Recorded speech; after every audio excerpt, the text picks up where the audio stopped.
We think of all that it takes to try to pretend that it's not. The surgeries, the hormones, the gender pronoun rewriting the language. Yeah. How far you have to go just to even pretend that it's not so. But at the end of the day, you got a guy with an Adam's apple wearing a skirt with hairy legs. With a 5 o'clock shadow. Yeah, 5 o'clock shadow. And, he may have had his body genetically mutilated so that he has woman parts or the appearance of woman part. But 1,000 years from now, they'll dig up his bones and say, this was a man. Right. This was a male.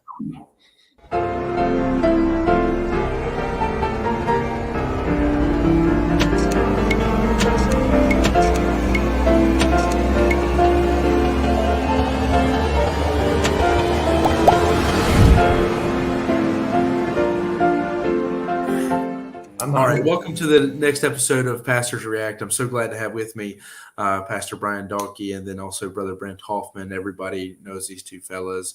They're not strangers to Pastors React or any of the other stuff we do around here. At this point, Brother Hoffman's, he's already looking at coming over and working with us anyway, so I don't have to put him on salary. He's already on staff, I guess, and like me, he's not going to get paid either. But Brother Dalkey, though, I may have to start putting on salary at some point if I keep asking so much from him. We're going to be talking about today a very specific part of sports, and it's the part of sports that right now is probably the most controversial in the news, and that is transgender athletes and what we're seeing right now with all of that. So there's where we're going to pick up at today. I wanted to talk about the hot subject of the moment, and that is all this stuff with trans athletes and specifically with Leah Thomas and all that stuff. I'm going to go out on a limb and just assume you fellas probably heard a little bit about this, but yes. Since it's everything and everywhere right now.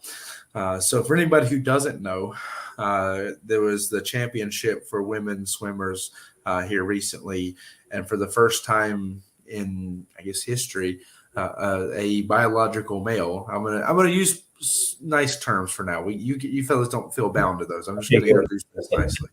A biological male, a trans person identifying as Leah Thomas, won the championship in this. And I actually have been doing some research in this and found out that the issue's been going on. Like, it's something that we think of it as a modern issue, but it's actually really old. It's the first account of it I found is over 100 years ago. That in the early 1920s, there was somebody, Mary Louise Edith Weston, that in this case is a little bit different, though. This was somebody who was born I guess you can say mismarked in a degree, because they were born with a defect to their genitalia. And so they were raised as a woman until after they got older. A doctor identified, okay, this is the problem. You actually are a man. You just you needed a surgery to correct something here. And so after the place where it ties into this, though, is that for the 1920s, already knowing this, this person continued to compete in sports there in England as part of the British National Championship and do quite well and dominate in the women's sports. Then after they retired in the 1930s, they had surgery to get the problem corrected, became known as Mark, and had several children, fathered several children. So the people who've taken advantage of that loophole have also been around for 100 years now, because at this point, the person I'm talking about already knew it. But I was reading, there's actually a huge list of people like this. It's been going. It's not like it's just that one account. There's actually multiple accounts from the 30s, 40s, 50s, 60s going on forward.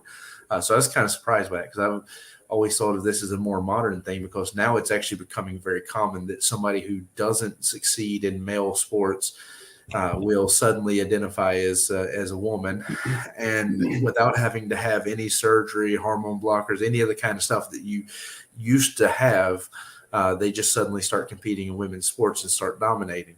And in this case, for anyone who doesn't know, and anybody who's going to be offended is going to be offended, so I'll drop the kindness of it.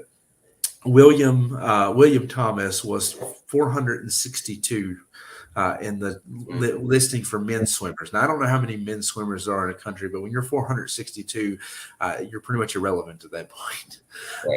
He was number 462 in men's swimming, and then he suddenly decides he's a woman and he's now number one in the country. And again, this is not limited to him. It's all over the place. You can find this in just about any kind of sport going on right now that this is happening. And so that's why it's the hot button subject. So I'm going to give you fellas, I'll throw you to the fire first to come out and say what you have to say about this.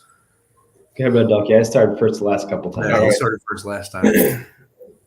It's the problem with, we're not talking co-ed teams where we have biological men and women competing together and they've all consented to compete against people of the opposite sex. We're talking about people who, and by and large, the problem is, and there's a kind of a movement going on here in the States where, if a biological woman or girl wants to compete and thinks she's a boy and wants to compete against the boys, they let her, because instinctively we know that men have a physical advantage in strength. It's science. Men are bigger, stronger on average. You can find the exception, but men have stronger bone density. They have more lung capacity. They have a lot of things. We're made to work. We're made to labor. We're better built for sports and combat and things of that nature. That's why traditionally we've always sent the men to war, not the women to war. There's not as far as I know, not a culture in the world that's ever left the men home and sent their women out to fight their battles, because they're going to get killed by the men because they're bigger, stronger, faster.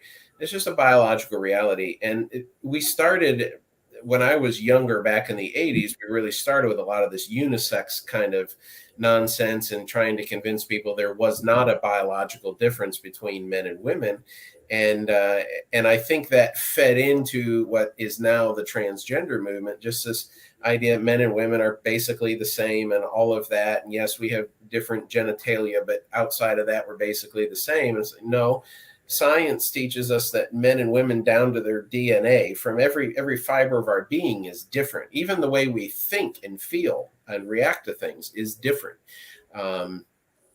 And that's just the way God made us. He made us man and woman. He made us male and female. And the idea that there's something wrong with being a woman or something wrong with being a man, and you get into that, and then you try to put them, try to put a 225-pound man to swim against 125-pound, 130-pound women. And it's no wonder you go from 462 to number one, is because the 462nd ranked male is still bigger and stronger than the number one ranked female. In pretty much any sport, you're going to find that to be true. So, it's become an unnecessary hot button topic. And I'm a little bit more libertarian about some of this stuff. Like, if people want to dress up and wear dresses and do that, that's fine. But if you're a man, you better not follow my wife into the women's restroom. That's right. And you better not be competing for the same spot on the girls' volleyball team as my daughter. That's where I draw the line at it, because now you're stealing from somebody else. But you want to go home and you want to wear a dress and paint your nails and call yourself Lulubelle, that's fine. Go ahead. I don't care. But you're not a woman. Right. You may try to look like one, but you're not, and you never will be. And you should just man up and accept the fact that you're a man. That's right. And I don't care either, but don't get mad if I stare at you and point and laugh at you either, though, right? Yeah. Like, that's the biggest, ugliest woman I've ever seen. that whatever called that Rachel, whatever her name is, whatever its name is. Yeah. In the White House. That might be the ugliest woman I've ever seen. Yeah. The first 4-star female admiral can go to the bathroom standing up. Let's just put it that way. As only. But we were talking about not being fair earlier. Ugly. She's just ugly. He's just ugly, I should say. When you talk about the biological advantage, let me just point this out for people.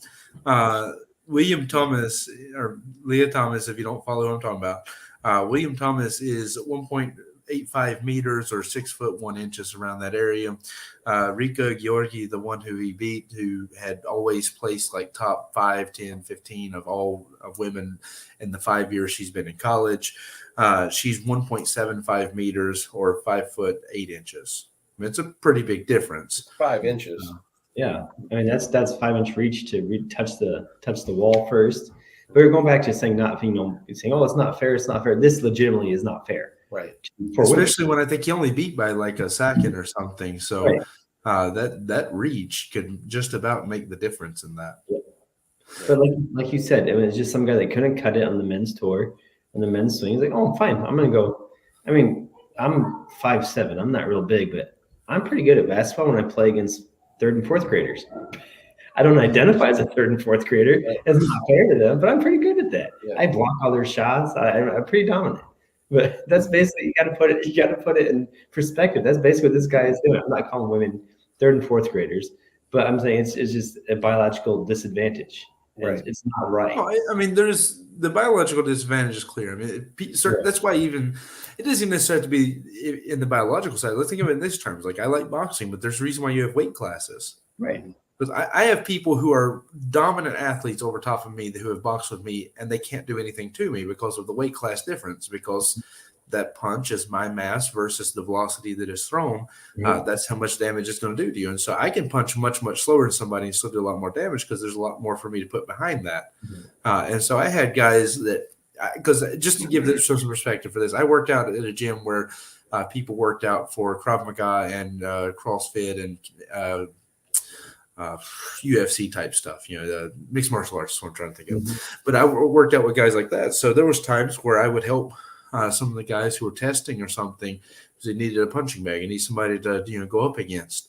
And so there were 2 guys in particular that both of them were shorter than me, considerably smaller than me. But like when you would see them, like when everybody else is supposed to be doing 30 push-ups or something, these guys are supposed to do 100 in the same time, and it's like you've got a fast forward button. It's unreal to have watched these guys.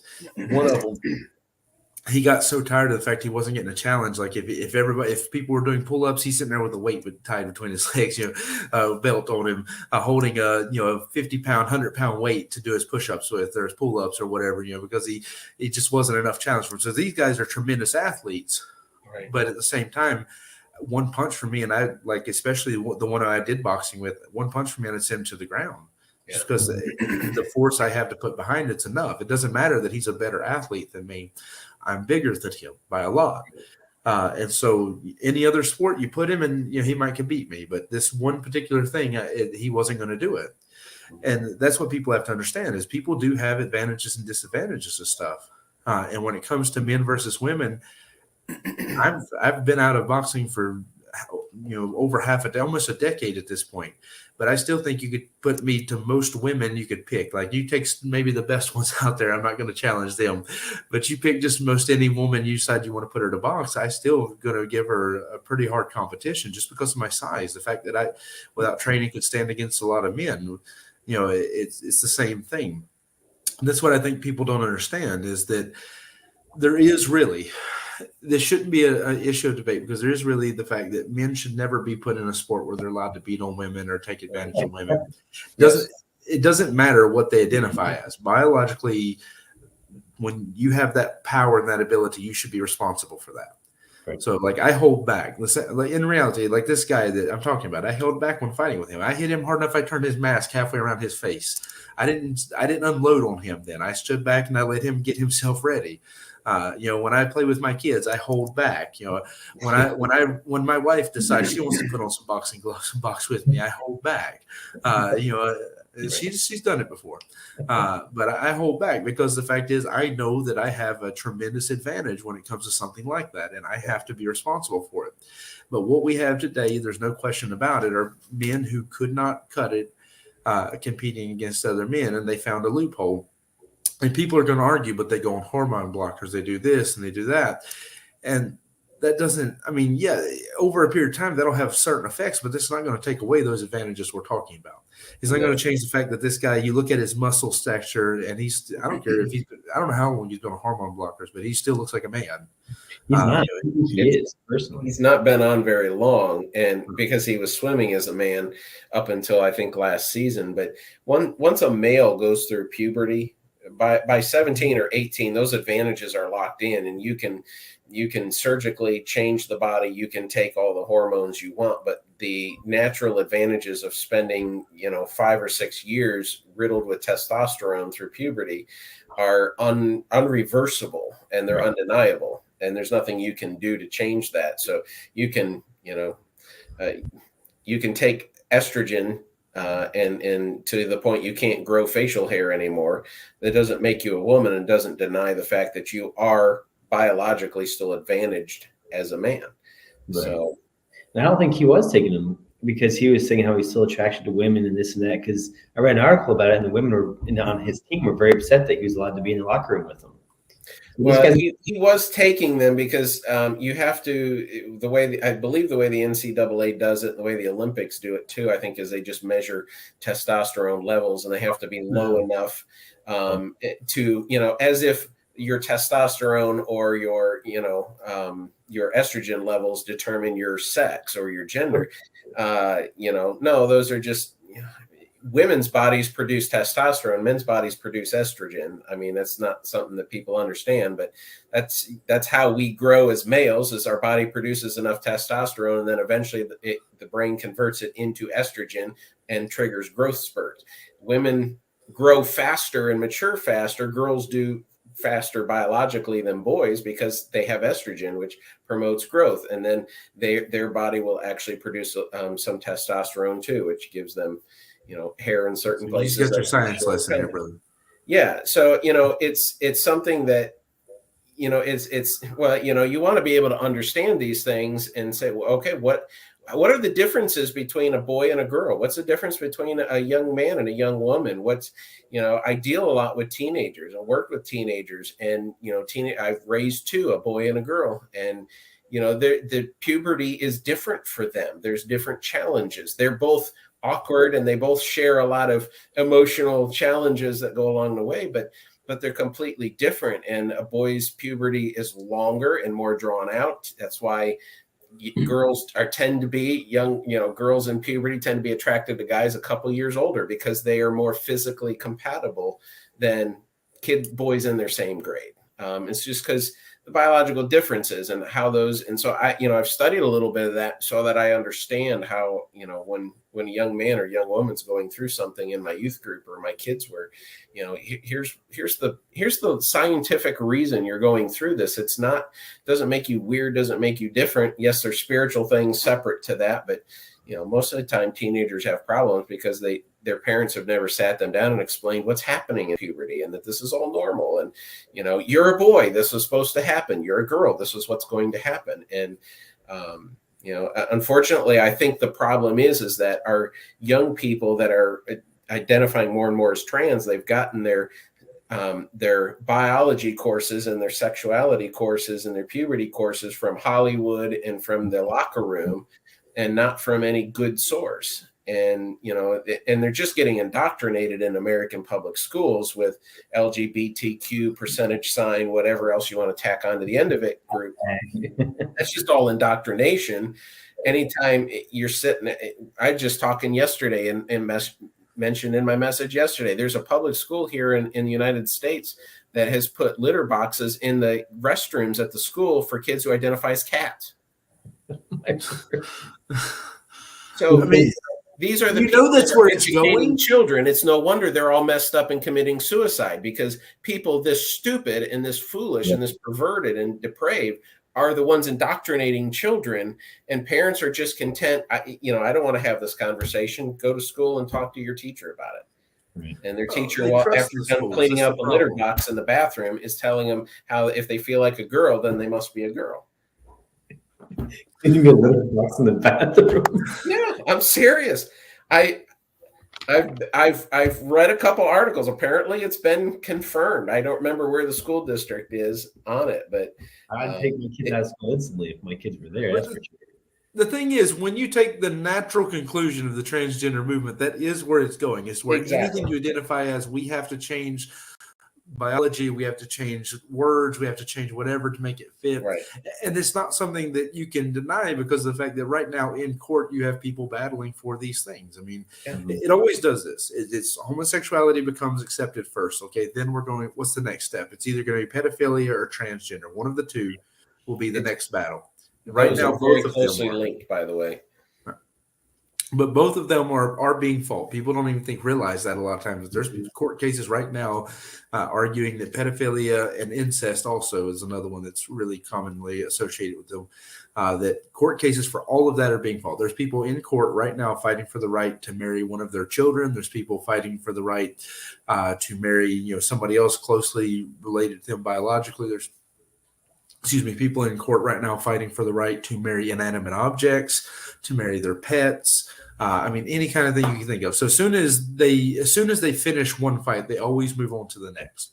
So it's the day it became legal for homosexuals to marry in the U.S., the courts are already being hit with, okay, well now I want to marry this. I want to marry. I want to be identified as a cat, and I want to marry my cat. The day that one was signed, the next one's already getting ready. Somebody's already sitting in the lawyer's office, making up papers the same day.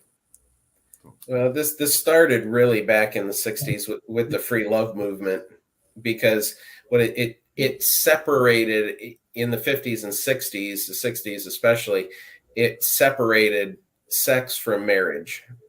And it was, free love and be with whoever you want. And once that was decoupled, there's no bottom to the level of depravity that will be accepted. And they're trying to find it, but they just keep going this and yeah. And we keep as believers keep standing around with our minds blown at the next level of depravity that they've discovered and that is becoming mainstreamed in culture. And we tend to fight against, we're trying to throw sand in the bottom of this hole that they're digging to try and slow it down. And really what we need to do is say, you know what, we need to just get away from this hole and come back to God said, man, husband, wife, those two be one flesh and produce children, stay together for a life.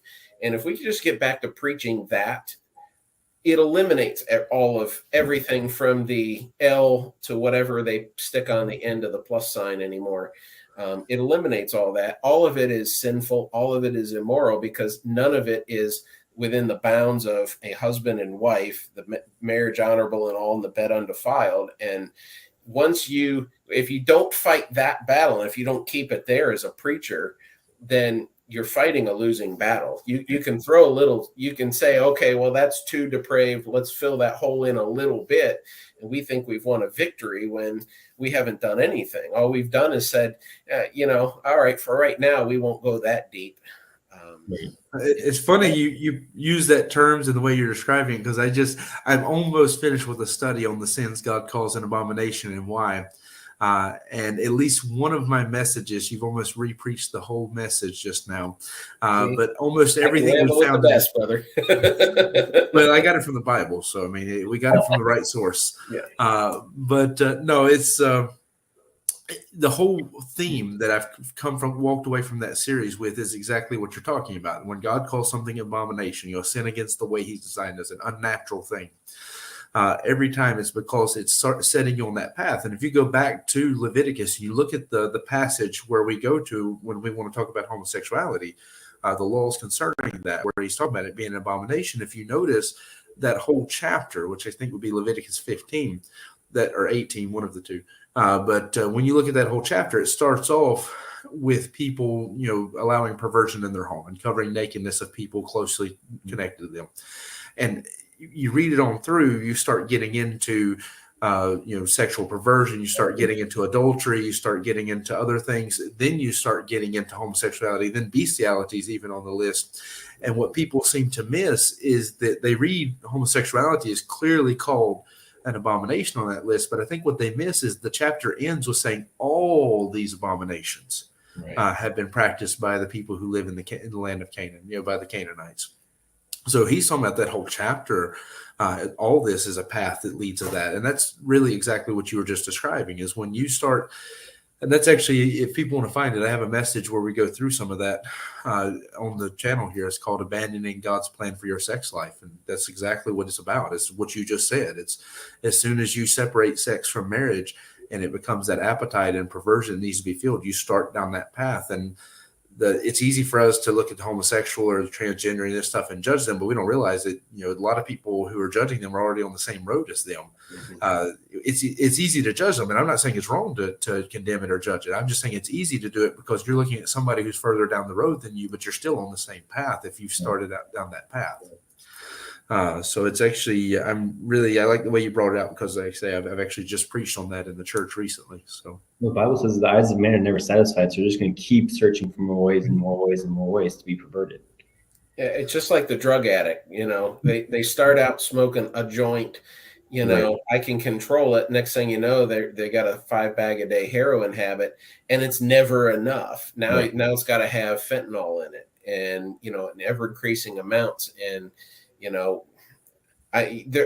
whether it's human sexuality or substance abuse, there becomes a point where it's almost outside of just God doing a miracle in their life. Mm-hmm. There's just nothing you can do. They've gone so far that their reprobate mind, like in Romans 1, the reprobate mind, God gives them over. Yeah, you just can't reach them. They're and you just have to step back and say, God, I've given them the gospel. Outside of your miraculous ability to heal, they're doomed, and it's sad to see. But how do we get down here from sports? Because we're talking about trans athletes and how you start going down that path. So it's true. It's okay. It's good. And honestly, though, where we worked at in Costa Rica, there was a lot of those kind of people walking around. And it was sad. My kids have seen way too much. It's not like we tried. Right. But you go to church Sunday morning, you have those type of people walking around, and it's sad. It's sad. I feel bad for what my kids have seen already. I mean, they haven't seen like the actual perversion in play, but they've seen people walk around like that. Yeah. Yeah. Well, if you want me to bring us back into sports, I don't care. I'll bring it back a little bit. I'm just still okay to go down this road, though. Have either of you seen some of the reactions to this, going back to the whole Leah Thomas thing, that I was actually kind of surprised that Jenner was Chris? No, what was his name? Bruce Jenner. Bruce Jenner. There we go. Bruce Jenner. What does he go by now? That's what I'm trying to think of. Caitlyn Jenner. Yeah. He actually come out. He was a famous athlete, but another really ugly fair woman. And square. But he's transgender, so. But he actually come out and condemned this. He said this is ridiculous. He actually supported DeSantis, the governor of Florida, because he come out and said, we're not going to support this. We're not going to recognize Leah Thomas. We're going to recognize this Rika Gurgoti, that we're going to recognize her as the champion. So I thought that was interesting. Well, he used to have the opposite opinion on it, and now he's changed that very recently. He's also just signed a deal with Fox News to be on there as a contributor. And I think there was some calculation in that as well, because it makes him mainstream. But, I heard Matt Walsh say recently that you cannot, Caitlyn Jenner, Bruce Jenner, whatever he calls himself, his opinion of it is the most illogical, because he's saying on one hand, Leah Thomas is a woman, but should not be allowed to participate in women's sports. Right. When the true position is, no, Leah Thomas is a boy. He's a man. Whatever he calls himself, he's a man, and he should not be allowed to participate in women's sports because he's not one. Right. And that ought to be it. So, this moderate right version of, here I am, I'm Caitlyn Jenner, I'm a man that became a woman, but I don't think men who become women should compete in women's sports. Well, that's a stupid argument. They either are women or they're not. If they're women, then they should be able to compete with women. If they're men, then they should not be able to compete with women. So what's your position? That Leah Thomas is not really a woman, or that Leah Thomas is a woman but should be banned from women's sports? She's another ugly woman, we have to admit. Yeah. That one ugly woman protecting another ugly woman, Woman. Yeah, we use that term in tongue in cheek. Of Well, course, we have a speaking, Supreme Court nominee who just got confirmed to the Supreme Court who said she could not define what a woman was. She was asked that in her confirmation hearing, and she said, "I'm not a biologist. I can't tell you what a woman is." After Joe Biden made this big deal about appointing the first Black woman to the Supreme Court, she doesn't even know if she is one. How does Joe Biden know that she's a woman? But, I mean, it's moronic, the level of reprobate we've gone to in this country. as I said, we have the series about abominations. We're talking about how God calls wickedness an abomination. And that's actually mostly what we talked about in that message. That was actually, I'm going to give away when this was recorded since it'll come out later, but that's what I preached about yesterday when recording this, is that when somebody because he says the very thought of wickedness is an abomination. Yeah.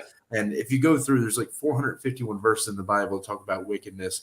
And as God's going through, he's describing this process that when somebody becomes wicked, I think at least I would guess probably around 70-75% of those verses are talking about how that person's going to have to be cut off. The wicked will be cut off. That wicked will be destroyed. God seems to identify it because one of the things I brought out in that message is the first 3 stories where wickedness is talked about. Its first 3 uses of it, or some variation of the word, are Noah and the flood. You know, every imagination, every thought of man's heart is wicked. Sodom and Gomorrah, and then the son of Judah, who had to be cut off. And every time it seems like God's saying that people's heart and their way of thinking and all this stuff has gotten so distorted and so perverse that is not fixable. It just has to be done. We just have to cut this. It's a disease, and we got to cut it off. It's the only way to fix this. And so that's interesting to me because as we're talking about this is exactly where the conversation is going. Is that when people start going down this route and wickedness starts to get into their heart like this, it distorts your whole way of thinking. Because my example I used in the message was the fact that you have people who would criticize you for taking your child to church and would criticize you as for teaching your child the Bible because you're indoctrinating them. But then they think it's okay for someone dressed in drag who looks like a monster. The way I'm not even talking about traditional, like they're dressed like a woman. I mean, somebody with horns coming off their head and a red painted face and crazy eyes and all this stuff, sitting down to read a story to your child about why they also should dress in drag and maybe be transgender too. Yeah. To me, they think that's okay. That's fine. But you took your child to church and you're wicked. That shows you the issue that their way of thinking, the morals are completely distorted. How fast everything is going. I mean, I'm only 39 years old. This stuff was not popular even 15 years ago when I got married. No. 2008, remember this, 2008, Barack Obama running against John McCain. Barack Obama ran on the platform of marriage is the union of a man and a woman. 2008, that was the official position.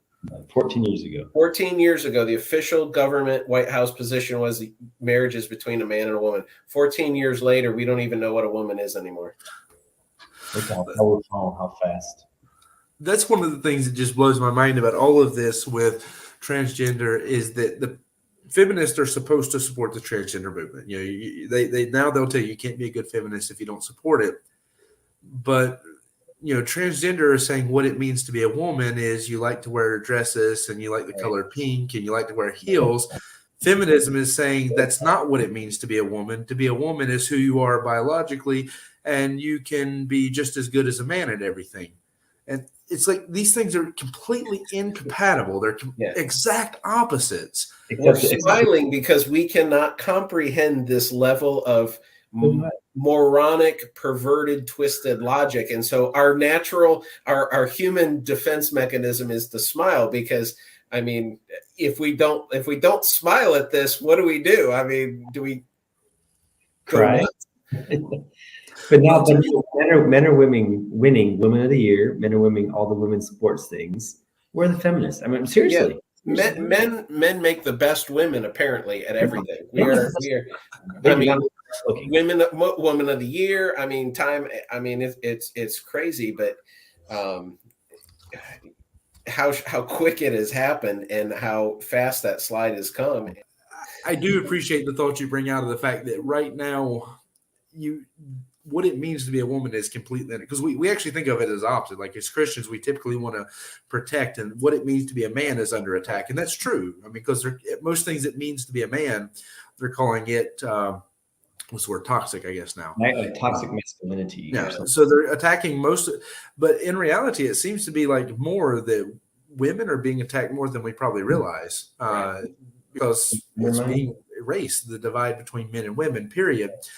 And it's also fair to point out that, too, this is not disconnected at all from the attack on children, because as they're doing this, they're also blurring the line of the fact that children should be protected. They should be shielded from things, because the same people who are fighting to say that men are toxic and women are nothing, apparently, it doesn't mean anything to be a woman. I mean, I'm saying that's what they say, are also the ones saying that they should be able to feel whatever they want to feel towards children and do whatever they want to do towards children. Well, Disney just came out, so they have an open agenda to get your kids. Right. Yeah. Yeah. He's not allowed in my house. You have to indoctrinate. My pastor said it a long time ago when I was a kid, homosexuals recruit, they don't reproduce. Right.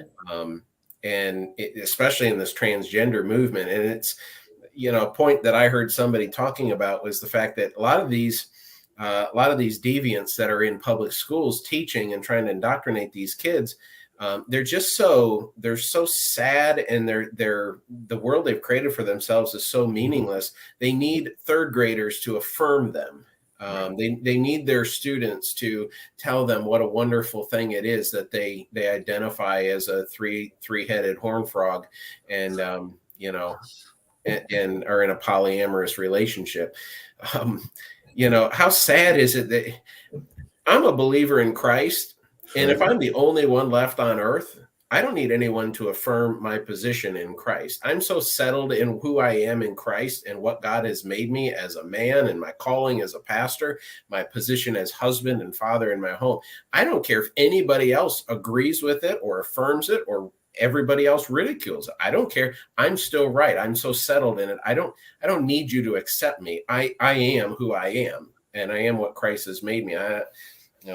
Like me or lump me, I am who I am in Christ, and you can't talk me out of it. And the fact that their identity is all wrapped up in their sexuality. I don't walk around saying, I like women, I like my wife. Right. I don't do that. I mean, they say I lost my wedding ring. So I did have a wedding ring at one point, but I don't walk around saying, yeah, nice. I got mine. I want to lose it, and I lost it. But I don't walk around saying, I like my wife. I like doing things with my wife. I don't. Because that's not, my identity is not wrapped up in that. My identity is wrapped up in Christ. These people have to know that, I know that their identity is wrapped up in this perversion, and they want me to know it. And not only know it, but they want me to condone it, like you said, and they want me to revel in it with them. Yeah. If I don't, I'm a phobic. I'm transphobic or homophobic. And you know what I am. Okay. I don't like it. You're gross. Stay away from me. Stay away from my family.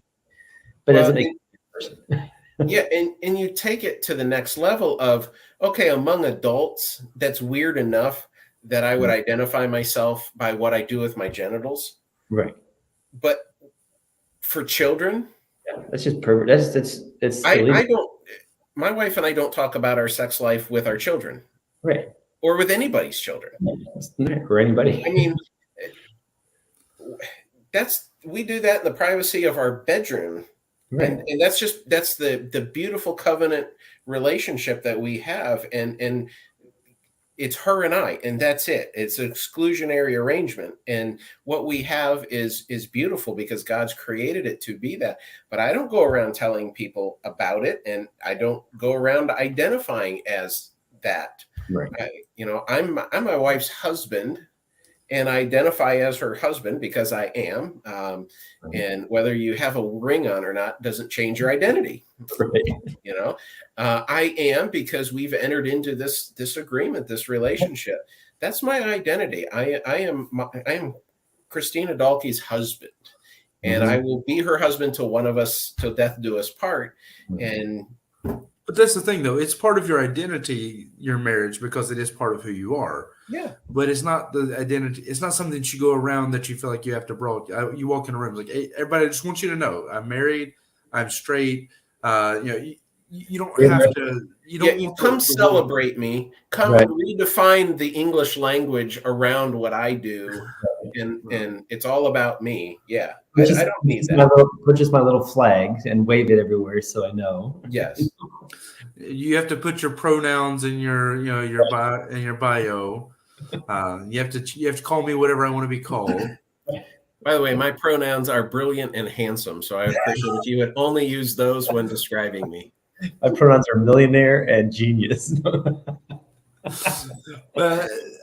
You may be playing directly off of this, but what was it? There was somebody recently who's famous as transgender that was like that's their pronouns are brilliant and beautiful, I think, or something of that nature. It's like, but you can't choose that. Beauty is in the eye of the beholder. That's your choice, whether I think you're beautiful or not. Nobody can make me call somebody beautiful. Right. And then for sure, brilliant's not your choice whether you're brilliant or not. That's measurable, Right. I don't know if you just happened to hit the nail on the head by accident, or if you already knew that. No, I didn't. I didn't know that. They beat me to it. We're gonna go on Twitter and change your pronouns, though. Oh my! But that's the thing, though, is it really comes back to this whole issue of once you begin to view a world without God, like you separate your view of the world from God, you start down this path, and I mean, to me, like the very fact that we have to have a conversation about is it okay for school teachers, because that's one of the other hot button subjects right now. Is it okay for school teachers to be teaching 5-year-olds in kindergarten about sex? Is insane, because nobody has a right to talk to your child about sex. So That's just pedophilia, is what it is. It's pedophilia. It is. There's a reason why we don't allow children to consent to sexual activity. Why child pornography is so egregious is because children are not sexual beings, and to sexualize a child and rob them of that innocence, they never get that back. Once that's gone, it's gone. And it's such a serious thing. And, I think Jesus had these kind of people in mind when he said they're better off with a millstone around their neck than part of the ocean, because they're harming children. They're stealing from them, and they're twisting and perverting them and trying to suck them into this sex cult that 15 minutes ago we said was absurd. And now all of a sudden we're redefining the entire English language to accommodate. And, certain things are just immutable because God is immutable. He's made some things immutable. And the fact that I'm a man is one of those things. It's an immutable truth. And, we think of all that it takes to try to pretend that it's not. The surgeries, the hormones, the gender pronoun rewriting the language. Yeah. How far you have to go just to even pretend that it's not so. But at the end of the day, you got a guy with an Adam's apple wearing a skirt with hairy legs. With a 5 o'clock shadow. Yeah, 5 o'clock shadow. And, he may have had his body genetically mutilated so that he has woman parts or the appearance of woman part. But 1,000 years from now, they'll dig up his bones and say, this was a man. Right. This was a male. That actually, there's two thoughts I want to hit. One, I'll throw out there fast, and I'll get the other. Is that just reminds me of something I saw today that, whenever somebody digs up bones, they don't have any question about whether it was a male or female. They automatically know. Apparently, people wanting to be in the United States Supreme Court can't identify if somebody's a male or a female. They don't know what a woman is. But no archaeologist has ever had a problem with that. They can always figure it out. But the other is actually, though, something you said earlier about the fact that homosexuals don't reproduce. They recruit. Yeah. Because in reality, like my mom works for the schools, and she also worked for the hotline where you would call in, like if you're suicidal or something. And so almost everybody she talked to while working there were people who were homosexual. And so from her experience from that, I know, like, I can back up what I'm saying based off of actual statistics, but also as a minister, I've talked with a lot of people, and also having grown up outside of church in my life, I've dealt with a lot of people who are homosexuals. And I can say without question, everybody I've ever met, everybody who my mom has counseled with as part of her job doing that, everybody I've counseled with as part of my job doing that, who's a homosexual, got that way one of two ways. Either somebody recruited them, they were a loner and somebody showed them attention, And if you ever notice, usually that first person who shows them attention, they show them just enough attention to get them an appetite for it, and then they just crush them. It's like it's done on purpose. It's something very strange if you ever look at it. But the other, and this is actually just as common, if not more so, reason why you see people turning to homosexuality and other perversion is almost always because they were abused as a child. Mm-hmm. I mean, in the past, that was actually probably without question, that was the majority of it. Yeah. Everybody who was homosexual was abused as a child in some capacity, some much more egregious than others. Today, the recruitment's a little bit higher, so I'm not sure which one's the lead. Well, I think today you have a generation of teenagers who grew up on the internet, whose parents stupidly gave them smartphones at 7 years old with access to the internet, who've been exposed to hardcore pornography from years before they ever started puberty, and there's no question that has had such a major impact on the moral views and makeups and that of young people going forward. And then the fact that the LGBTQ ABCDEFG thing has been so mainstreamed and celebrated. It's gone beyond, okay, just do what you want to do in your bedroom. We don't care, to the point, no, I've got to fly a pride flag out my house. I've got to celebrate this next person who comes out. We've all got to stop and applaud. And, we've got to go through all the extra training at work and all this kind of nonsense to make sure that we celebrate, not just accept, but that we celebrate and rejoice with and embrace this lifestyle that kids are growing up and they're sexually confused. All children, all pubescent teenagers, young people are all sexually curious because their body is going from childhood to adulthood, and they're trying to figure out what they are and who they are and why this is working, and they get new feelings, and it's natural that guys want to hang around guys and girls want to hang around girls, but it's not natural to engage in sexual activity outside of marriage. Getting back to that, you put that in a young person's mind, and okay, I'm feeling weird feelings. What is going on? And you can counsel them through that, but Satan has just twisted and perverted it where, oh, well, I like hanging around my friend and I'm not really into girls right now. Well, I must be gay. That's the answer. I must be gay. So let's try it. Let's see if I'm really gay, see if I really like that. And that's, and I think there's a lot of that kind of indoctrination that's gone on, where it used to be a lot of recruitment, but now with what's out there and what kids have been exposed to, I think they're just so messed up right now that they're experimenting with things that they don't understand, with no moral framework in which to do it. So and ruining their lives in the process. Yeah, destroying their lives. Mm-hmm. And that's why suicide has skyrocketed over the last 10 years as this homosexuality and transgender has gotten so out of hand. The suicide rate is out of hand too. Mm-hmm.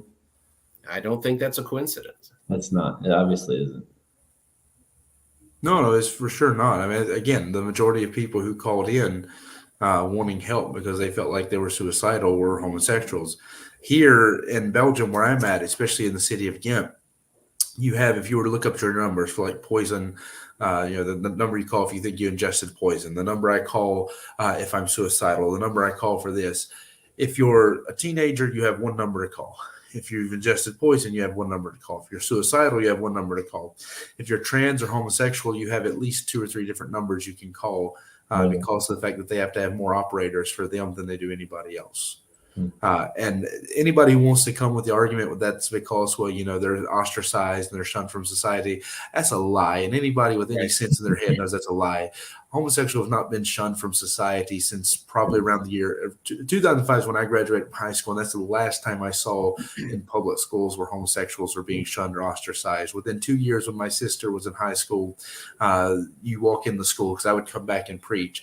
I walked in the school, and you got homosexuals just sitting, male, female, doesn't matter, sitting around, making out around the edges of the auditorium and all that kind of stuff, and nobody batted an eye, nobody cared a thing. Right. Homosexuals have not had to hide in the back background to do stuff since early 2000s. Every major corporation in America is bending over backwards to celebrate them, whether it's Oreo or Disney or Nike or whatever. They got a whole Pride Month during the month of June. You got Trans Visibility Day and this person's Visibility Day, and all of these things. And they're allowed to marry, they're allowed to adopt children, they're allowed to do all the things that they always complained that they weren't allowed to do. And it's never, ever enough. You cannot affirm these folks enough to make them feel good about the reprobate life that they're living.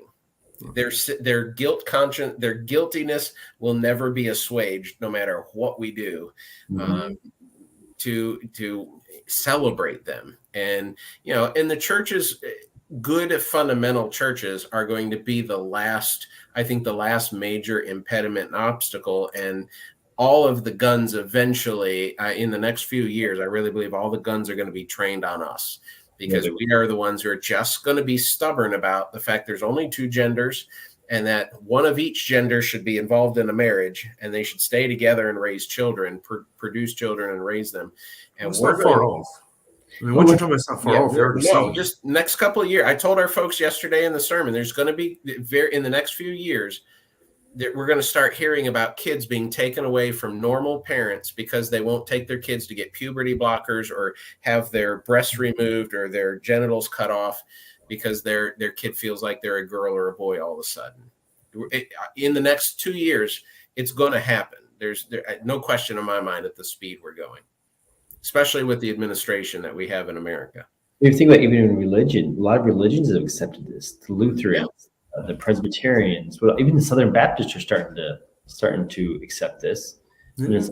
The Church of Iceland a number of years ago put out a picture of Jesus in drag and wearing the rainbow sash, and come as you are and we welcome you and all of that. And there's a lot of quote unquote, we wouldn't call them Christian, but Christian denominations out there that are perfectly okay with this. And, if you're a transgender, you want to be a priest or a bishop, go right ahead. In fact, we need a few of you to show how tolerant and how much better we are than those nasty old independent Baptists who still refuse to ordain women. Right. You can't expect us to be anything in this because we're still way, way back there on all the subjects. The world left us behind a long time ago. Yeah. You know what? I'm fine with that. Yeah. Yeah. I'd rather be right than liked. That's right. But that's actually what I was talking about, though, with the message I was referencing yesterday. Is there's a passage there that I used in that in Proverbs where the idea is brought forward that to the just, everything that the wicked, the unjust, what they do, it's an abomination. We can't make sense of that. So that's why it does, like you say, our reaction is sometimes to laugh because otherwise, you're going to cry about it, I guess. Mm-hmm. Whereas that same verse says that to the unjust, to the wicked, the just are the abomination. Right. When they look at us and they see that, you would deny your child hormone blockers. How dare you do that? You don't want your child to learn about transgender in school. How dare you do that? You teach your children homosexuality as a choice. How dare you do that? Instead of teaching, you understand. I mean, that stuff's already what you're talking about. We're right there. We're on the. So I think you're 100% correct. That we'll see in the next little bit some children being taken away because it's child abuse that you won't let them have it, because you already have the fact that you see that with other things that are similar connected. That children are being taken away, and you already have that mentality present in other places. So you just have to take it and move it over a little bit to make it fit. Yeah, it's not far. There's a case in Texas right now with a father who now he and the mother are divorced, and they have a little boy, I think it is, who she's into the LGBT thing real big, and so she's convinced him, I think he's 6 or 7 years old, that he's a girl. The father wants him to get therapy and to be to have mental health therapy and that kind of thing to show him that he really is a boy. It doesn't go along with any of this stuff, and the court gave full custody to the mother, knowing that was the issue. they sided with him. Now, I know that's a case that's still going on in the courts, but the dad was trying to stop mom from putting him on puberty blockers, and he lost, and he lost custody of his child in Texas, which is not exactly a blue state. But I know there's still some legal wrangling going on, and the laws are changing in Texas a little bit, may help him out. But I mean, it's not far from the government or some teacher at a public school saying mom and dad are abusing their child by not mutilating them, letting them cut off their genitals at 8 years old because they all of a sudden feel like they're a different gender. And, and that's just, it's sick and it's insane. Honestly, that's why. Go ahead. I was say, what 8-year-old kid knows what they want to do anyway the rest of their life? An 8-year-old doesn't know anything about sex or sexuality or gender. They don't know about life. They don't know anything. They don't do their life. Why we don't let 8-year-olds vote or drive or possess firearms. There's a lot of things 8-year-olds don't do because 8-year-olds don't have the mental capacity to understand what they're doing or the ramifications of the choices they make. Right. Give an 8-year-old a gun. Don't be surprised if they shoot themselves or somebody else accidentally. They have no idea of the ramifications of pulling the trigger on a loaded gun. We don't treat an 8-year-old. We don't lock an 8-year-old up for that. We would lock an 18-year-old up for that. So it's, but yet they somehow are able to pick their gender. And I think there's a backlash to this in America starting. I don't know if it'll run out of gas or not. I'm hoping it doesn't. And I hope some laws are codified and that the elections coming up politically move the needle a little bit in our favor. But there seems to be a growing parental movement to say, no, 65% of people, parents in Florida say they support the bill that was passed in Florida that bans teachers. It should be K through 12, but it's only K through 3 that teachers are not allowed to indoctrinate. Texas and a lot of other states are going for similar bills, some up to 6th grade, 5th grade, 7th grade. That kind of thing. So I'm hoping that there's a little bit of a swing back, but I hope it's based in truth and rightness rather than just, oh, well, this is all okay, but just not for this one, because we'll eventually lose that battle if we don't say, no, this whole thing is wrong. People can do what they want to do. They can be with who they want to be, but leave the children out of this completely. And, let's stop using the public education system to recruit, cheerleaders for the LGBT community. No, hopefully, I know what you're talking about, and hopefully we see something more come from it. But at the same time, what you've said is the most likely outcome is that it'll start off with people fighting for right, but they'll settle for, okay, we'll leave alone, children under a certain age. We'll leave them alone. Right. That's usually what happens. I mean, that's what the enemy always gains ground. Always. Yeah. They move the ball 10 yards down the field. We push them back 2, and everyone says, okay, all right, stop. And then as soon as we quit, they pick up the ball and move it 10 more yards down the field, and then we push them back 2. Right. And, and we think we win victories by doing that when in reality, we've ceded in my 45 years of life. How much ground have we ceded? Mm-hmm. And like I said, I just go back to preaching human sexuality, God designed for marriage between a man and a woman. That's it. Everything else is sin. I had a couple in my church some time ago. One of the churches I pastored, I'll be as vague as I can be about it, but she's an unwed mother, and she's on social media talking about how wicked and abominable all these homosexuals are, and I'm like, but what you did was equally egregious. On the same list. Right. I mean, if you think about it, it's on the same list. It's right there with. It's a death penalty offense under the Levitical law. Mm-hmm. She could be stoned to death for that if she lived in the Old Testament time, just like a sodomite or transgender or anyone else could be. And accepting that was the point I was making earlier. Accepting that is the first step on the path to a society that accepts homosexuality, right? That it then accepts bestiality, pedophilia, those kind of things. Yeah. When sex outside of marriage becomes normal, adultery becomes normal. Then it's step after step. It's just one domino falls and then the next. Yeah. And you're right. I mean, the enemy keeps us docile because we get back 2 yards and we think that's enough, or 2 meters for my people. We get back 2 meters, they take 10, we get back 2, and it's like, okay, fellas, we fought the good fight, we run the good, we've run our course. Let's take a break for a little while. Right. Then they get more meters. Yeah. While we're taking a break. Yeah, that's what happens. I mean, and also you have the issue. Like I don't want to get into video games, but they're the only video game or board game or that stuff I really like is Risk, where you're taking over the world. And I know from experience with that, whenever you think you're doing something because you take and you fight and you get the one little territory, and then they come back and conquer you. That's what I'm thinking of when you're describing this, because that's usually what it's like. Or I just play Monopoly with my kids. I think I'm doing good because I get a little money, but I didn't realize they got this territory over here. I'm getting ready to get cleaned out. It's like that. We think we're doing good because we got that one little prize. We let our guard down. We keep trading Urktux to whatever that one little spot over there. That's what we're doing. But it's more so even than we realize, because while all this is going on, if you think about it, most of what we said in churches anywhere, in any Christian, so-called Christian religion, even your cults, would have agreed with what we've said today.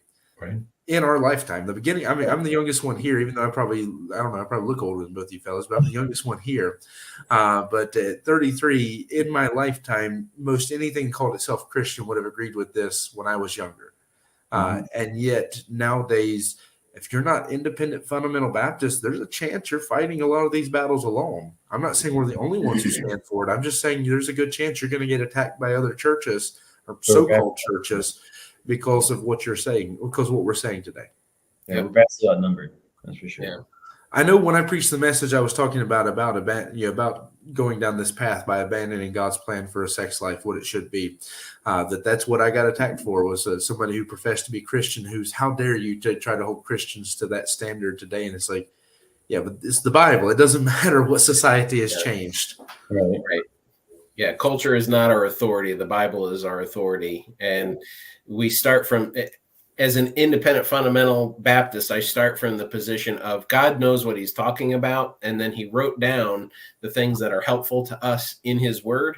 And if we never abandon those things and let culture take that away from us, we will be happier, healthier, better off mentally, emotionally, physically, the whole 9 yards. And, the Bible says hope maketh not ashamed.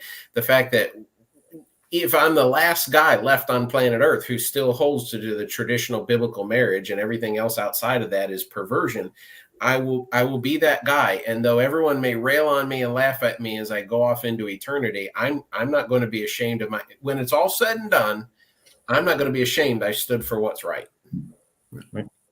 Period. That's the only way I'm not going to be ashamed, is if I stayed with what the Bible says. That guy who attacked you, Brother Haley, one day, if he's truly saved, one day he's going to stand before the throne. He's going to be ashamed that he made that statement. He's going to be ashamed that he didn't hold that position and then he gave up that ground.